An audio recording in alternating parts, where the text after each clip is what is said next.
Good morning, everybody. I'd like to welcome you to my session here at Leader Fest this morning. It's a great day. We had a great keynote speaker ready to kick things off. This first breakout session, I'll also be talking at 2:30. So hopefully you're ready to learn something or learn some more than what you've already learned today about leadership and about yourself and about the people around you. As we get going here, I'd like everybody just to stand up and stretch out. Make sure that we're feeling good, we're comfortable.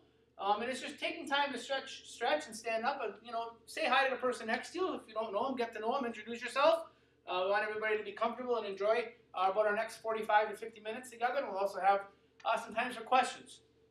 And as you're getting to say hi to that person next to you, look at them and tell them you're about to learn something today. And then after you tell them that, look back at that person that said it to you, and you know what? It's about time. All right, let's get going this morning. I titled my talk, The Toughest Person to Lead. And we're going to talk about the toughest person to lead and kind of set the stage for who that toughest person to lead is and just an overall kind of set the stage for leadership. I first want to start talking about John Maxwell's book, The 360-Degree Leader. How many of you are familiar with John Maxwell? Do you see a show of hands? See a few hands up? Yeah, probably at LeaderFest I would expect a few people to know who John Maxwell was. John Maxwell wrote the book, The 360-Degree Leader, and in it he talks about leading people above you, beside you, and below you, and why it's important to be successful in all three of those areas. And while this isn't the focus for what I'm going to talk today, it's not the main thrust of what I want to share with you, it does a really nice job kind of setting the stage and getting our mind just on leadership and on leading others. So what does John Maxwell talk about in the 360-Degree Leader? Well, he says that we need to be good at leading people above us. And why is it important to lead people well above us? Show of hands, how many of you ever had to follow a bad leader? See a few hands up? Right. But they had a leadership title. They had a leadership position, right? They had a leadership title in their organization. But yet they were a bad leader. And why does that happen? That happens because the person makes the position. The position does not make the person. Because if the position made the person, then anyone with a leadership title, with the official title of leader, would be a good leader. But by the show of hands we just had, we followed people who were bad leaders but had a leadership title. So the title does not make the person makes the position. Therefore, if we have someone who's really dynamic and a great individual and doing all sorts of wonderful leadership behaviors, we're going to look positively upon the position they hold. But if we have a leader who's not leading us well, who are like, oh boy, where are we going with this? And people are scratching their heads and having the conversations by the water cooler and all those other things, we're not going to look so favorably upon that position. But it all comes back to the person. So the first thing we want to keep in mind, it's important to be able to lead people above us well, because the person makes the position does not make the person. So someone who's maybe struggling with leadership but has a title, we need to be able to influence them well, for their benefit, for our own benefit, and for the benefit of our organizations. And then we start talking about leading people beside us, our peers. And this can be really tricky. This is a really difficult area to lead. Probably one of the more difficult areas to lead. And part of the reason it's so difficult to lead people, our peers, beside us in our organization is because we get into this compete versus complete mentality. Compete versus complete. And John Maxwell talks about this. You ever been in a meeting and a topic comes up on the agenda and you decide it? Maybe you're deciding to allocate resources, financial or manpower. Maybe you're deciding what projects to pick for next year, how the budget's going to look. And everyone decides, and you're 3 agenda items later and 20 minutes later into your agenda, and one person comes back and they raise their hand and they're trying to throw their idea out there. They're trying to sneak it back in the discussion. Well, what are they doing? They're competing with you or competing with the team, competing for resources, competing for time, competing for ideas. It's a now or never mentality for them. They can't let go of their idea or their project. They have to get it now. It's either now or never. That's very much a management mindset.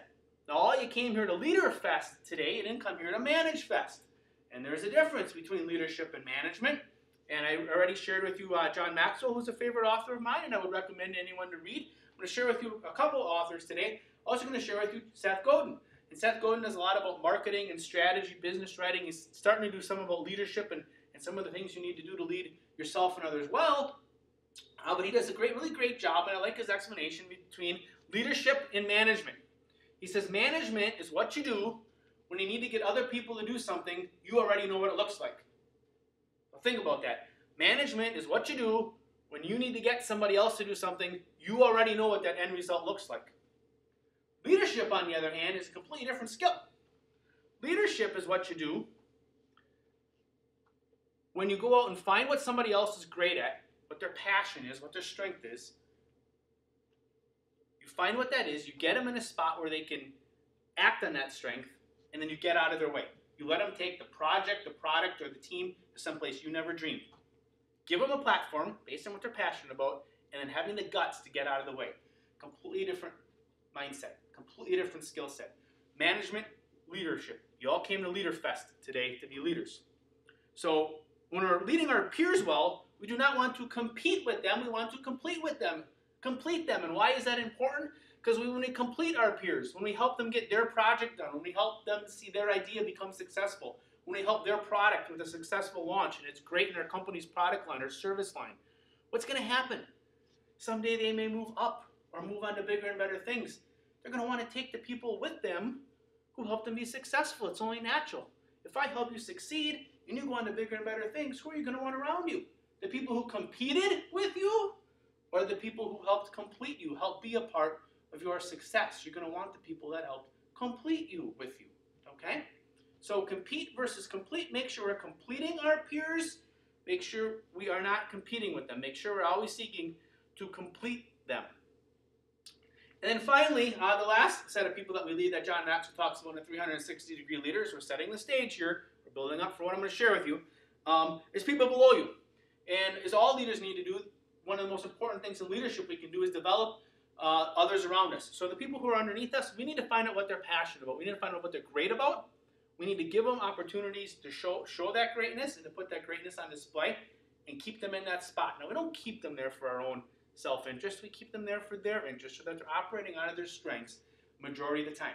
Work on their weaknesses, but operate out of their strengths. The most important way we can lead people below us is to find out what they're great about, find out what they're passionate about, and give them the opportunity to display that. Give them the platform on which to display their greatness. So we have people leading above us, beside us, and below us. John Maxwell talks about it in a 360-degree leader. I would welcome any of you who are interested in that to read the book. But that's not what I'm here to talk to you about today. I'm not here to talk to you about leading people above you, beside you, and below you. Because get ready, here it comes. The toughest person to lead, the toughest person that Jamie Schramm has to lead every day is Jamie Schramm. The toughest person that you have to lead every day is yourself. And it's important that we do this well. It's important that we lead ourselves well for a couple of reasons. Number one, if we want anyone else to follow us or expect anyone else to follow us, why would they do that if we're not leading ourselves well? Because if you lead yourself well, other people are going to see that. It's going to be evident in your behavior, and they're going to want to follow you. So one of the first reasons it's important to lead yourself well is if you want others to follow you, you need to be leading yourself well, or they're not going to follow. And to be a leader, you need people who are following you, otherwise you're not leading. Second reason it's important to lead yourself well.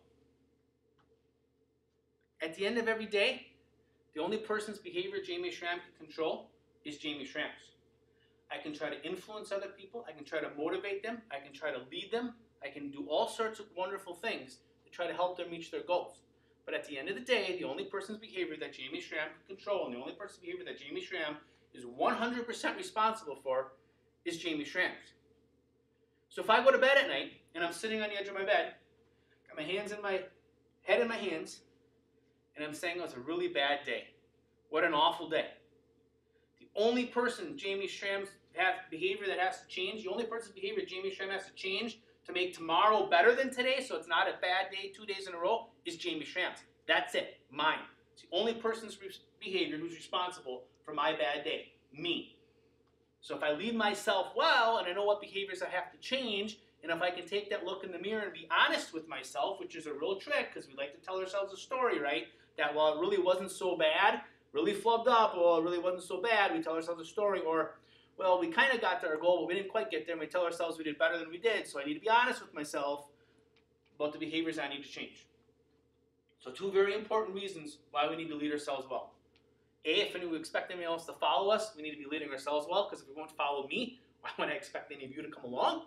And the second thing is at the end of the day, the only person's behavior Jamie Schramm can control is Jamie Schramm. Now some of you may be saying, well, how do I lead myself well? There's no magic bullet. There's no silver bullet. There's no magic tool. We can't wave a magic wand. It's going to come down to the choices you're willing to make, the honest conversations you're willing to have with yourself, and some of the tough choices you have to face. And that's what I want to talk to you about today. Some of the tough choices and some of the difficult choices, the choices that I have struggled with and continue to struggle with, some of the choices that I've seen those who have led themselves well be successful with. And I'm not going to say my list is all inclusive. These are just some of the big important ones that I've seen people struggle with. Okay? So we're going to dive into this. I'm going to share with you some of the choices you're going to have to confront, some of the things you're going to have to think about to lead yourself well before you try to lead others well. Okay? Lead yourself well first before you go out and try to lead other people. And I said there's no silver bullet. There's no magic wand to wave. The great thing about all these choices I'm going to talk about with you, and the great simplicity of this, and how simple this really is, difficult to do, very simple in concept. You don't need anyone's permission. It's not going to cost you a dime. There's no financial cost. And you can go start tomorrow. It's that simple. Might not put your name in lights, not right away. After you get good at it, and not perfect by any means, but good at it, other people are going to want to follow you. Okay? So let's dive in. Let's dive in. First choice you're going to have to make. First choice you're going to have to confront and think about is how big is your toolbox? How big of a toolbox do you have to play in, okay? Is your toolbox, a lot of you know what a toolbox looks like, does your toolbox have many drawers in it in which to play? Do you have many drawers and many tools in which you can operate in? Because one of my favorite sayings and things is if all you do in life is walk around with a hammer, then everything's going to look like a nail. And you got your hammer, you got your BFH, right? Your big hammer, as we like to call it, we joke around about. And you're walking through life, hitting everything over the head with your hammer, thinking it's a nail. Because that's all you got. There's one tool in your toolbox is your hammer. But what if it's not a nail? What if it's a screw? And you need a screwdriver. But you're hitting that screw over the head with your hammer, tearing the threads out.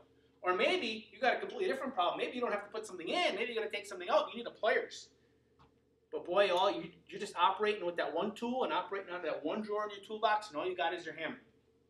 Or maybe it's not even a screw, or maybe it's not even a piece of hardware. Maybe it's a tomato, and you're smashing tomatoes all through life with your hammer because that's the only tool you got in your toolbox. So how many tools do you have in your toolbox, right? How many drawers are in it? Do you know which one to bring out? And I'm not talking about perfection here, okay? If you can get that right 85, 90, 95% of the time, that's great. But how many drawers do you have in that toolbox? And can you get the right one at the right time? Because today, maybe you've got a process problem. Maybe you've got a lean problem. Maybe you've got an information problem. Maybe you've got a technology problem. Maybe you've got a motivation problem or a performance discussion you need to have. Can you have many drawers in your toolbox with many different tools, and you can pull out, you know which drawer to operate in and which tool to bring out 85, 90% of the time? Can you get it right? Because if you don't, if you just got that one drawer, right, and that's all you operate in, all you're going to do is pull out your hammer and see nails and be hitting everything over the head with your hammer like it's a nail. How's it going to work for you? Okay? One of my favorite things is people who only have one drawer and one tool. They pull out that one drawer and that one tool, and time again, what they pull out is they try to tell everybody how smart they are. They pull out their college diploma and they go over here and they hang it on the wall and they tell everyone how smart they are. I'll challenge you. I challenge them and I'll challenge you. A college diploma does not entitle you to anything. All it does is gives you a greater responsibility to help raise everyone up to where you're at. See, they tried that once, telling everyone how smart they were and that they were the smartest people in the room. They had a little company that they wrote a book about called The Smartest Guys in the Room. And when these guys were in the room and a problem came up or a debate came up, they would throw out their idea and say, well, you have to listen to us. We're the smartest guys in the room. And they would actually use that phrase. And what did they call that company? The company had a name, and it was called Enron. And you'll all see how wonderful that worked out for them. Many tools in our toolbox and many drawers in which to operate. It's very important that we have that. And then, when we have our many drawers and many tools to pull in, we have this big drawer on the bottom. You all know how a mechanic's toolbox looks. It's got that big flip lid where everybody throws in a bunch of stuff. We need to have that. We call that the drawer for the new and different. so that when we encounter that problem that we've never seen before, when someone else is the expert in the room, we can go from being teacher to student, and it's not a problem. And we can learn those new skills. We can put them in that big drawer on the bottom called the new and different, and we can assimilate them into our toolbox. We can be successful with it. Many drawers in our toolbox, many tools in which to operate, and then we have a big drawer on the bottom for the new and different. How big is your toolbox? Are you always willing to let it get bigger, and can you incorporate the new and different? It's very important. Okay? Because we don't want to be carrying that hammer around, thinking everything's a nail. Another decision we have to make. Tool we have to pull out of our toolbox here. Found that many people who are successful at leading themselves well, they have a motto that they embrace in their life. Okay? And one of my favorite that I found pretty useful and pretty successful in leading yourself well is things in life do not happen to you, they happen because of you. Say it again. Things in life do not happen to you, they happen because of you. So what am I saying there? Every situation you're in, every decision you make, every conversation you have, every relationship you have, you own a piece of that. Own up to it. You own a piece of that. You are not a spectator in your own life. Your life is not a spectator's sport. You need to be an active participant in it. Things in life do not happen to you, they happen because of you. Okay? You ever through the grocery store? And you're walking through, right? And you look down that aisle and you're like, oh no, not them. Kind of walk quick to get out of the way, and you're like, whoosh. They didn't see me. Thank goodness. Why is that? Because you have that conversation with that person, or if that person would happen to see you, have a conversation with them, and while they're on their third job in the last year, and while they've lost every one of them because everyone else was the problem. Couldn't get along with their coworkers because they're all horrible people. Their boss was a jerk and the company screwed them over. Maybe they're on their fifth significant other, their fifth person they're dating in the last 2 years because, you know, all those people out there, they're just messed up. It's all those people. Or maybe they're on their third marriage in the last 3 years because their ex-spouses were always the problem. And after you're done with that conversation, you just stand and you're like,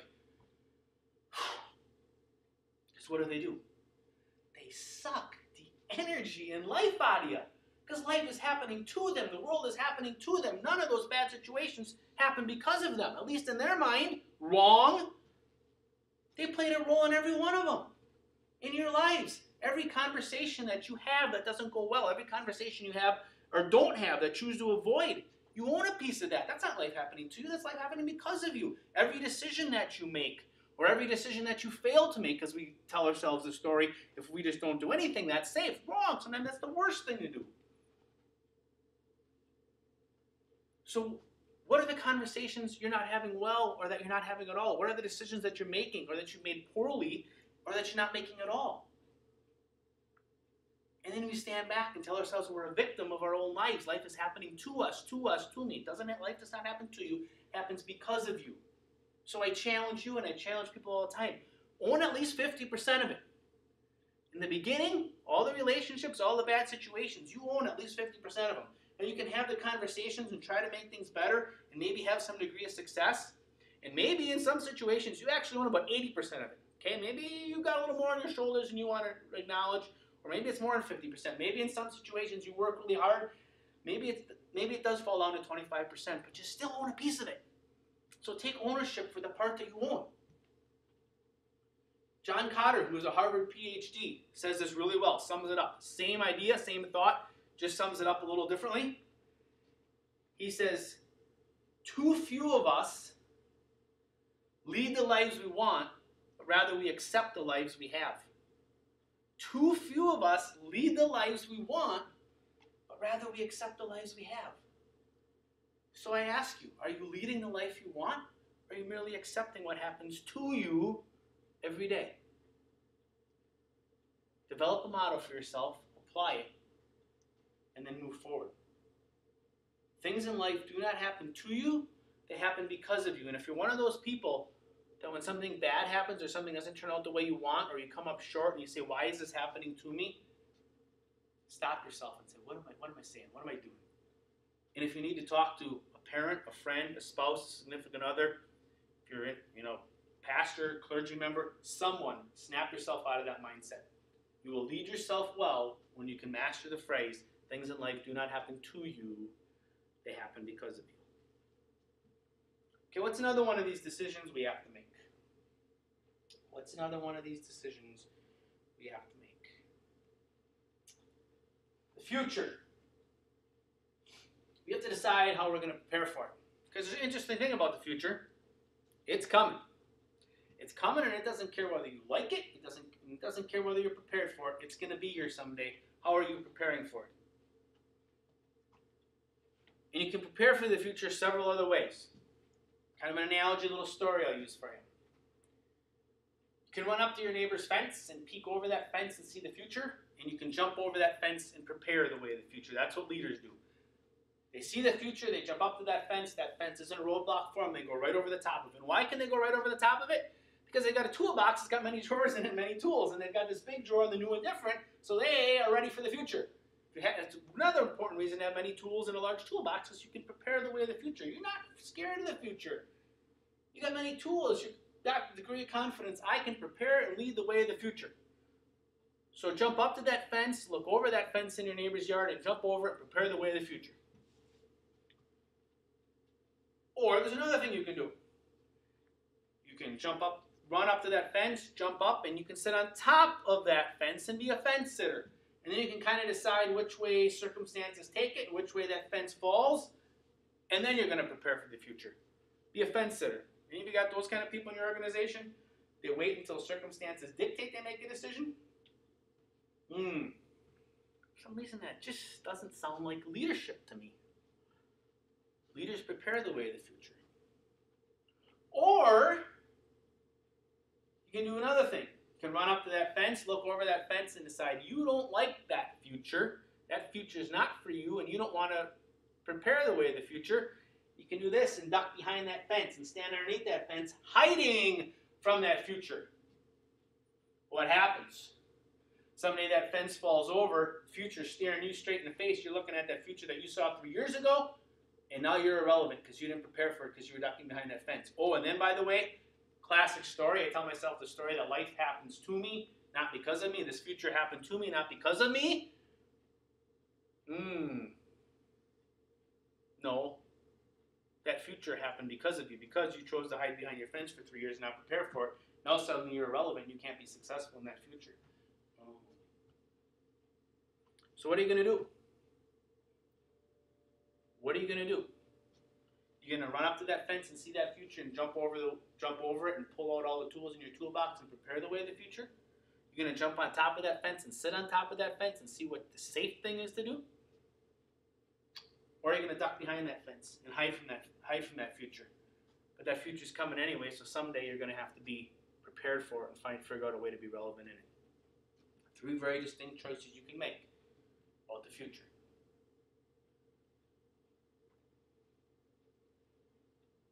Kind of about halfway through here, so let's just review. Let's just review for a second here. Everybody learning something? Feeling good about it? All right? Good. We need to lead ourselves well. We need to lead ourselves well for 2 reasons. One is before we expect other people to follow us, we need to be leading ourselves well, because why would anybody follow us if we're not leading ourselves well? Second reason is at the end of every day, the only person Jamie Shannon's behavior that Jamie Shannon can control is my own. If I don't like the way my day was, there's only one person's behavior that needs to change, mine. Okay, so those are 2 important reasons why we need to lead ourselves well. None of these choices I'm talking about cost you a dime. You don't need anyone's permission, and it's all up to you to go and start tomorrow. That's the great simplicity of it. So simple, yet so difficult. All right? Decision you have to make is how big is your toolbox? Does your toolbox have many drawers in, and a large drawer in for the new and different? For when you got to go from being teacher to student or student to teacher. You flip back and forth between the 2 comfortably. Okay? You need to make a decision. You got to have a motto to lead your life in. To lead your life with. Things in life do not happen to you, they happen because of you. I think it's a pretty good one for leaders. And then the future. How are you going to prepare the way of the future? What I just talked about. You're going to jump over that fence and prepare the way. You're going to sit on top of that fence and wait to see which way is safe, or you're going to duck behind that fence because you decided you don't like what that future looks like. Okay? Ready to move on? All right, let's go. Next thing we're going to have to do As leaders, we need to change our vocabulary. We need to change our vocabulary. There's 2 words as leaders we need to learn to take out of our vocabulary we cannot accept. Those 2 words are average and normal. Average and normal. Ever hear something like this? Well, you know, Jamie, you got, let's see here, you got 3 speeding tickets in the last 2 years. But, you know, according to the insurance industry statistics, you're average. Let yourself off the hook.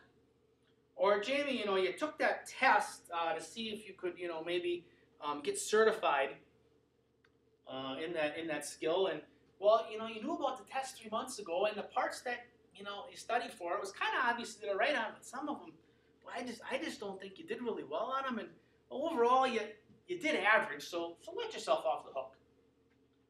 Or, Jamie, you know, I know you don't, you know, you take parenting pretty seriously and you're a good parent, but your kids, you know, I noticed they flunked a few classes in school, and I know you don't approve. They're smoking cigarettes, and I hate to tell you, you know, that group that they're hanging out with, those kids are known for, you know, there's been talks they've been abusing prescription drugs and maybe some other stuff, but you know, that's normal, average teenage type behavior. Just let yourself off the hook as a parent. Really. When people tell me that I should let myself off the hook, or that I should let other people off the hook, that I should be leading well and it's my responsibility to lead well because my behavior or their behavior is average and normal, I take a bit of offense. Here's why. Here's why average and normal have to get out of vocabulary, and here's why average and normal don't work. See, if you call back, many of you probably took statistics. Maybe in middle school, high school, when it got to college, it got really probably pretty weird. But we always figured out like the mean, mode, and median, and then we had the normal distribution curve. But we always came back somehow to average, and then average and normal just kind of got fuzzy. But what are average and normal? They're statistical data points. They're measuring sticks. Since when did they become aspirations? Since when did average and normal suddenly become acceptable? When we either don't do as well as we wanted to, or we fail to do well, we just justify it as, well, it was average, normal, let yourself off the hook. But they don't work. Why don't they work? Think about this. If average and normal were acceptable, and if aspiring to it were acceptable, we wouldn't be looking forward someday to our children's getting married, having children, grandchildren, all those kinds of things, right? We'd just be happy that they made it through childhood and didn't die from polio or measles. If average and normal were acceptable, we wouldn't be getting emails on our smartphones. We would still be getting emails or mail delivered by horseback on the Pony Express. If average and normal were acceptable, we'd still be reading hardcover printed books on a printing press. That took 6 months to print one run of books. 6 months to print one run of books. But because we didn't accept average and normal, we have now something called the internet, that every 6 seconds we can bring up a new web page full of information.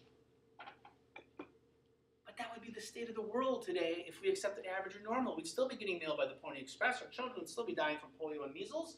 And we'd still be reading hard printed books on a printing press that took 6 months to print one run of books. And not surfing the internet. There's another reason average and normal doesn't work. Nobody pays for average and normal. How excited are all of you to go watch the Green Bay Packers play when they're 8-8, average, as opposed to when they're 15-1 and winning 19 games in a row like they did this last season? How many of you are excited to go watch the Milwaukee Brewers when they're 81-81 and they're average? Or when they're winning 96 games a year, and like last year, they had 2 legitimate MVP candidates on their team. Nobody pays for average and normal. Doesn't work. Well, let me ask you this in a very personal note. How many of you today, when you came to LeaderFest, got all pumped up about paying for your ticket because you thought the content was going to be average? You paid your $89 because I'm going to go see an average presentation today, and I'm psyched about paying $89 for it. I don't see too many hands. Or on a personal note, how many of you got up this morning, we're getting ready to come to LeaderFest, walked out the door, kissed your average spouse goodbye, hopped in your average car, drove here to Leaderfest, are going to go back home in that average car, right? Pick up that average spouse and then go out to dinner at an average restaurant. When you get to that average restaurant, you're going to ask for the most average waiter, the most average table, and then you're going to order the most average thing off the menu. And when you're done with all this averageness in your day, you're going to pull the money out of your pocket and be all happy about paying for all this averageness with a big tip at that restaurant. You wouldn't do it. So why do you accept average and normal? Why are they in our vocabulary? Why are they aspirations? Why are they acceptable words to use for our behavior, for our results? Nobody pays for average and normal. Oh yeah, and then when you get done paying for that big tip at that average restaurant for that average meal with that average waiter, you're going to take your average spouse to the movie theater to a movie that you heard was rated average and pay movie theater prices for it, which, let's face it, are anything but average. You wouldn't do it. So wise leaders who are responsible for the development of others, do we allow average and normal to be words used to excuse our results, our poor results or our lack of results? Average and normal aren't working so well. Got to take them out of our vocabulary. How many of you in your organizations are making products aimed at the middle, the average? We're making average stuff for average people, and we're hiring average people to do it. What happened to extraordinary and excellent and groundbreaking and innovative? Words like that. Where are they in our vocabulary every day? Out there. A regular part of our vocabulary. Extraordinary, excellent, innovative, groundbreaking. Because if our strategy in our organizations is to make average stuff for average people, what does it leave us to compete on? One thing. Price. When we compete on price, and price is the only thing we got, what do? As Seth Godin talks about, that's engaging in the race to the bottom. The problem with the race to the bottom, you might win it. What happens if you win it? It's like a prize you can't do anything with. You won the race to the bottom, you got nothing left, you're out of business. You've cut your margins, your price, your product down to nothing. What about engaging in the race to the top, the race to excellence, the race to extraordinary, and expecting extraordinary, excellent people to be part of our lives and part of our organizations? Average and normal aren't working so well. Average and normal. Do we have the courage to take them out of our vocabulary and replace them with extraordinary and excellent? Now, there's a company a few years back that made a very average product, socks. But they weren't going to do average and normal socks, and they weren't going to do socks like anyone else. They thought what the future of socks could be. They thought differently. They thought beyond average and normal. They dared to challenge themselves. They probably had lots of tools in their toolbox, not drawers. And they came up with a little company called Little Mismatch. Little Mismatch doesn't make socks 2 to a pair, and they don't make them matching. They make socks in sets of 3, and none of them match. And their whole marketing slogan, their entire marketing slogan is "Want to see my socks." It's their entire marketing slogan. And they aimed their product originally at middle school girls because they decided middle school girls needed something to talk about in a playground. And what they got middle school girls to talk about in a playground was "Want to see my socks." "Want to see my socks" was their entire marketing campaign. Now they make socks not only for middle school girls, but for adults, for men, everybody. "Want to see my socks." Fun, creative, innovative, because they weren't making socks that were average and normal socks for average and normal people. They were creating socks that were fun, that had a natural marketing slogan, and they didn't match. They weren't making socks like everybody else. And you can say, okay, Jamie, well, I'm in this industry, that industry, I don't make a product, I'm in the service industry. The proof is in the results. Last year, Little Mismatch, making socks in pairs of 3, or sets of 3, and none of them matching, did $40 million in business in socks. Because they embraced the new and different, and they went beyond average and normal.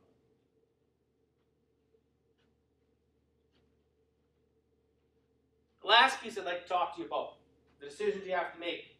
And we'll have some final comments and final thoughts. But the last tough decision you're going to have to make, or perhaps struggle with, maybe the most personal one. And it's really got 2 components to it. Who are your friends, and what do they say about you? Who are your friends and what do they say about you? Because your friends, people that you most closely associate with, that you prioritize with, that you give your time, attention, and energy to, will affect your talent one way or the other. They can either take you up or take you down. Nothing sure. It will happen. When I talk to people, there's three things I usually listen to or look for. I listen to the stories they tell. I listen to the books they read. And I pay attention to the friends they keep. Three very important things, because that which we give our focus and attention to, our mind to, our actions will follow. Nothing sure. It's how we're wired. We're human beings. That which we give our attention and focus to, our actions will follow. I've never seen someone who's an exception to that rule. So who are your friends and what do they say about you? Because did you ever see this kind of situation? Talk about younger people a little bit. A young person in high school wants to go to college. He's got plenty of ability, got dreams and aspirations to go to college, and you look at the friends that they hang out with, and none of them have dreams and aspirations to go on to college. Maybe some of them even dropped out of high school. What's the likelihood that young person's ever going to make it into college, even day one? Not very likely. Not very likely. Your friends will influence your talent. They can either influence it up or down. Nothing is sure they will influence it. That's pretty important. So who are your friends and what do they say about you? You ever heard this? Well, Jamie, remember 5 years ago when you used to do this and I used to do that and you used to be this person, and remember 5 years ago when we did this together, and remember 5 years ago? I want to look at that person, and sometimes I do, and say, stop. Please, stop. Remember when, remember the person you were back then. Jamie, you're not the same person you used to be 5 years ago.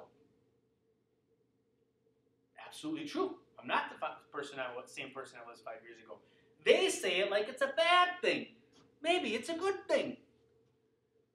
I've grown, I've changed, I've had experiences. I'm a better person than I was 5 years ago. Why are they so intent on remember when? Why are they so intent on keeping me as I was that person I was 5 years ago? We're going to talk about that. But how many of you have friends, coworkers, and maybe even worse yet, family members who are so intent and they spend all their energy in the relationship reminding you on who you were 5 years ago and trying to keep you as you were 5 years ago?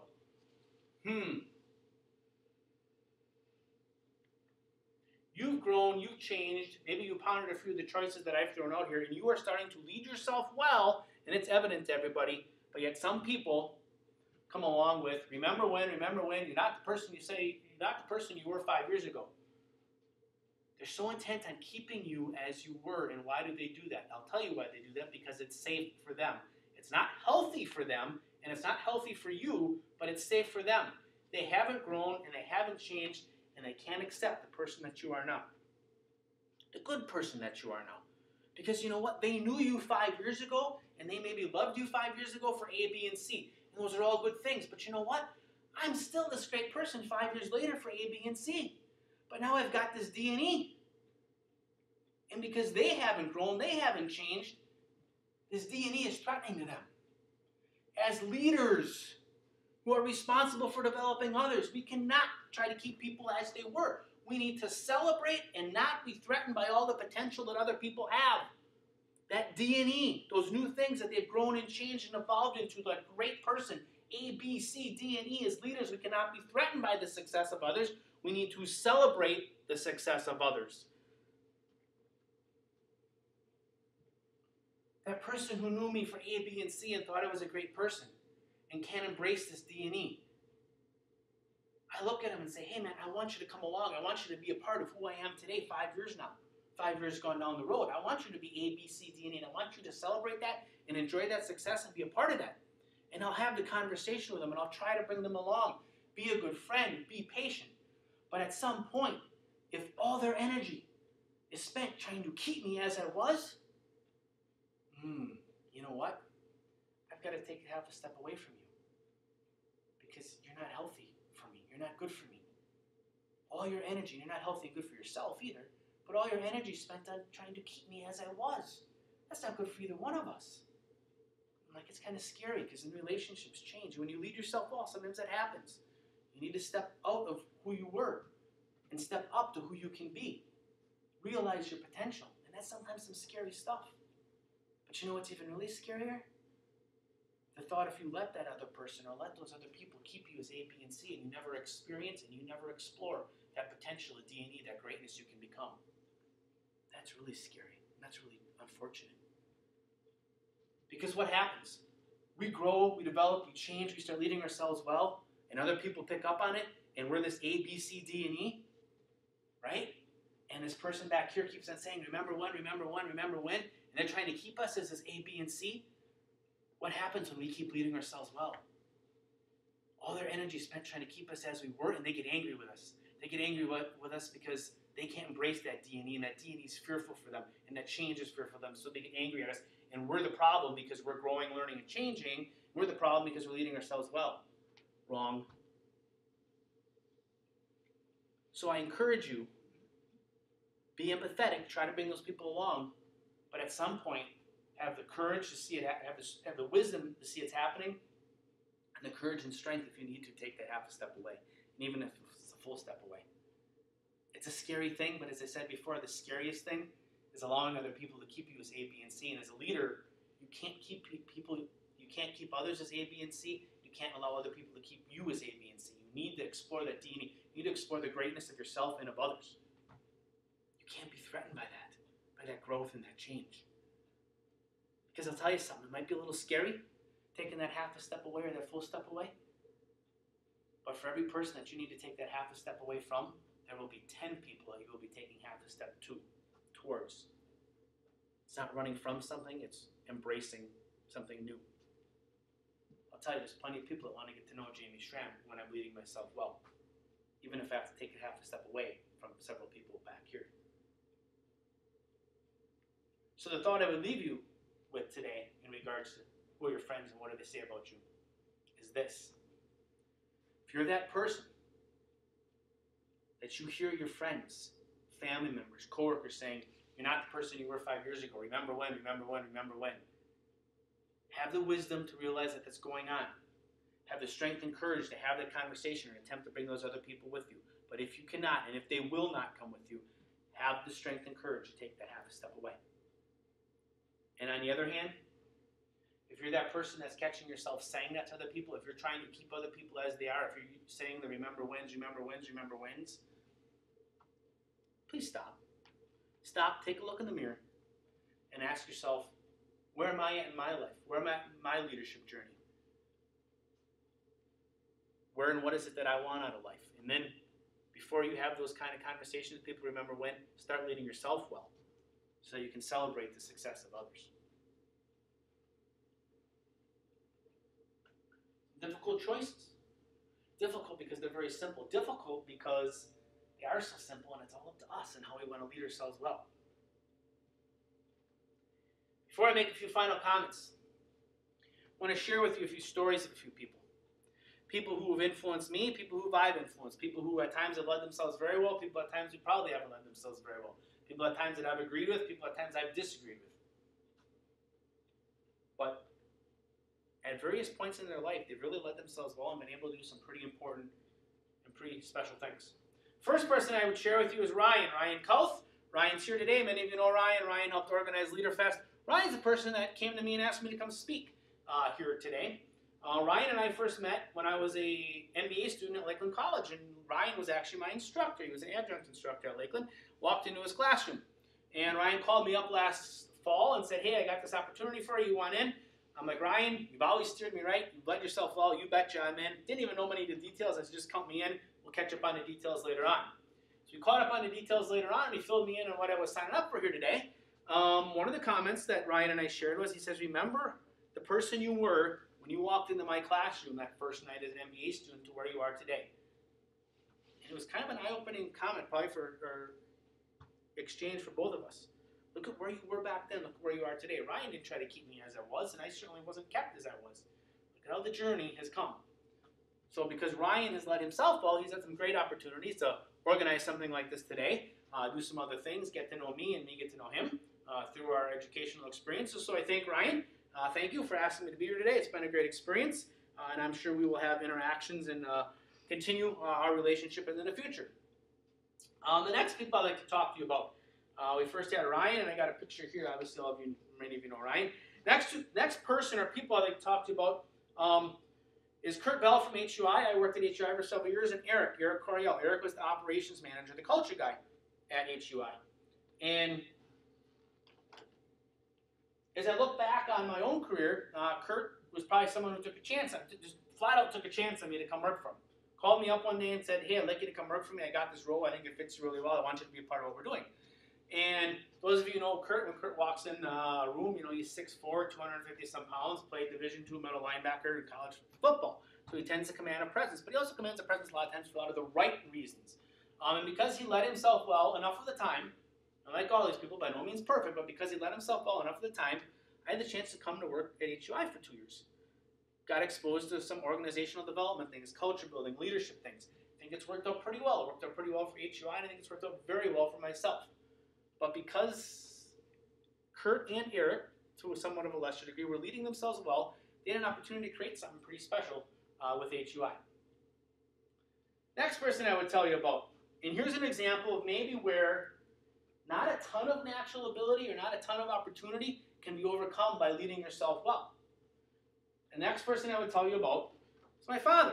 Now, some of you are going to say, wow, that was kind of an interesting lead-in for your father. But let's follow along here. Listen to the story. My dad grew up in rural northern Wisconsin. We'll tell you stories that in his early childhood and early grade school days, they still had to use an outhouse. They didn't have any indoor plumbing in rural northern Wisconsin where they were located.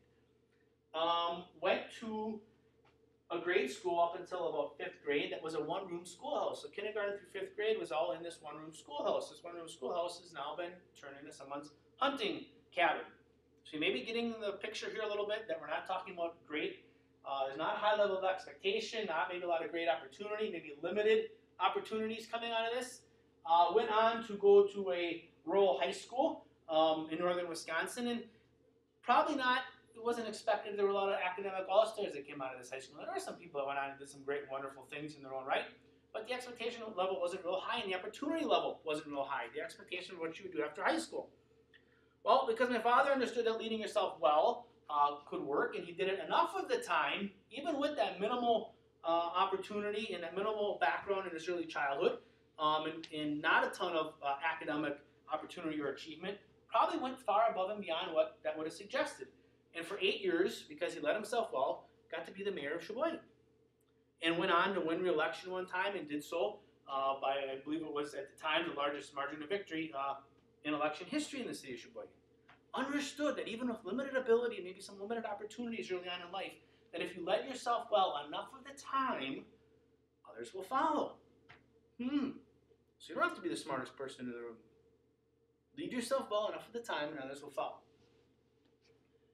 Final person I'll tell you about this morning, or this afternoon here, my wife Tammy. No, she's here today. My wife Tammy, leading yourself well. Tough choices you got to make. Things in life don't happen to you, they happen because of it. You can imagine when we met several years ago, it's had to be blowing her away. What am I getting myself into? She had to be thinking, listen to this guy talk, right? Well, in her own right, has learned that if she leads herself well, and leads herself well enough of the time, has some of the tough conversations, doesn't allow herself to be kept as she was, but realizes the potential for what she can become, she can do some pretty significant things. And this fall, she's going to get to accomplish something she's wanted to accomplish probably for the last 25 to 30 years of her life. And that is have a college diploma in her hand. Later in life, doesn't matter, learning is a lifelong endeavor. Realize that if she led herself well enough at the time, she could accomplish that D&E, some of those great things, and have that college diploma in her hand. Pretty neat story of leading yourself well. And she will tell you, as I will tell you, that path to leading yourself well, it isn't a straight line. There are days that are up, there are days that are down. There are days that are down more than some that are up. But the path, the general trend is up. All right, and people, there's going to be plenty of people, what do you want to do that for? Really, you want to do that? Really? And people that try to pull you back and keep you as you are, they're going to try really hard. And she'll tell you that, and I'll tell you that.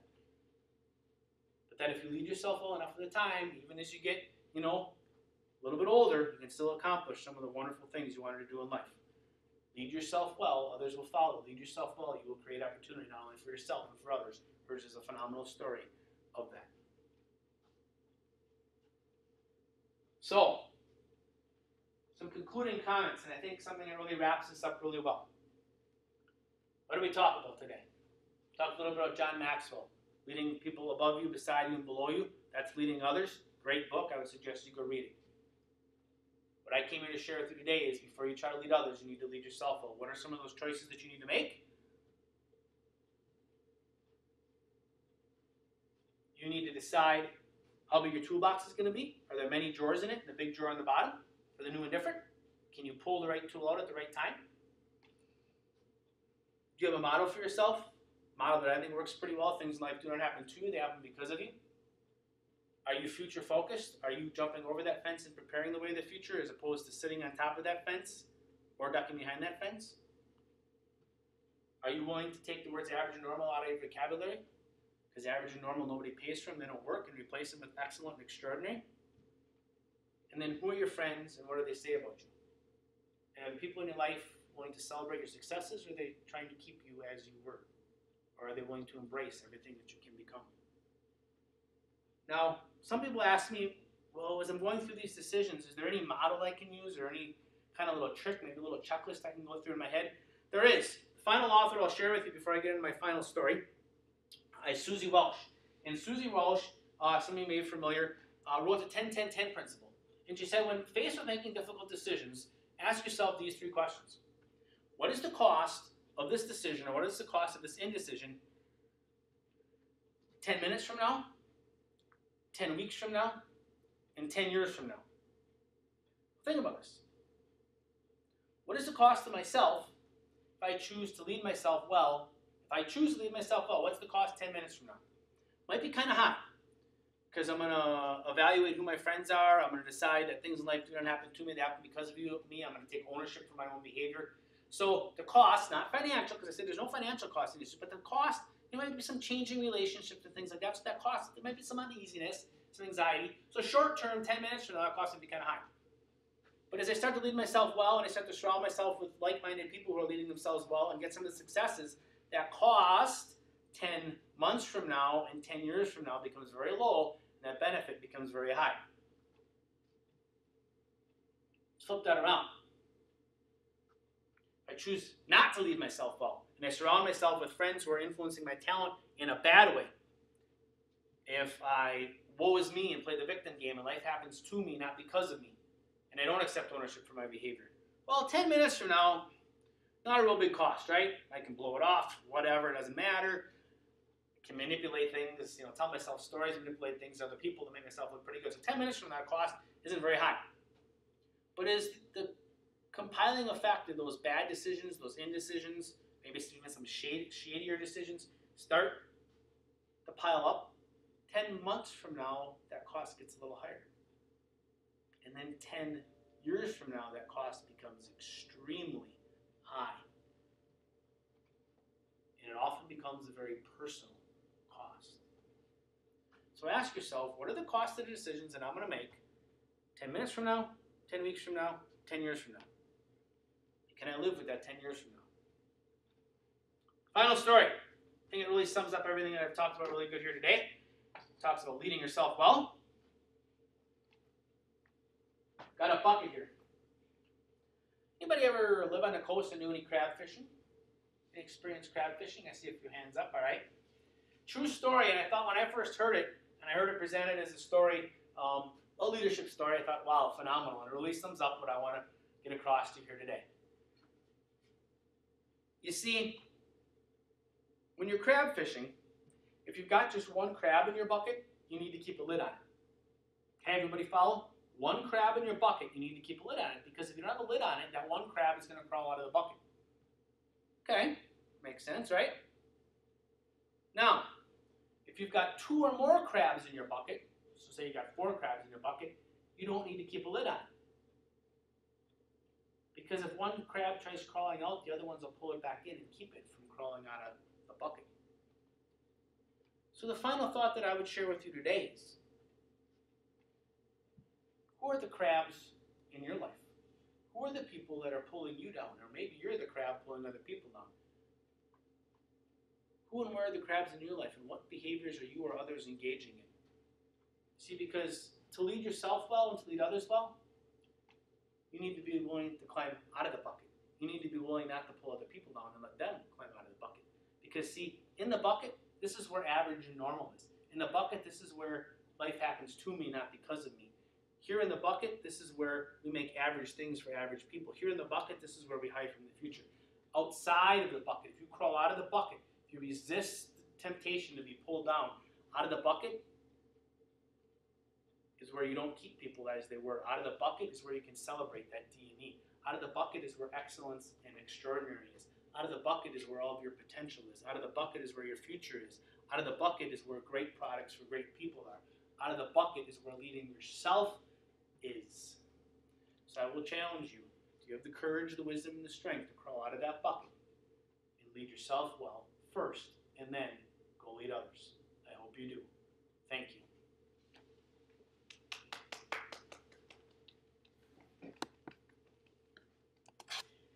Very good. Mike. 56 minutes.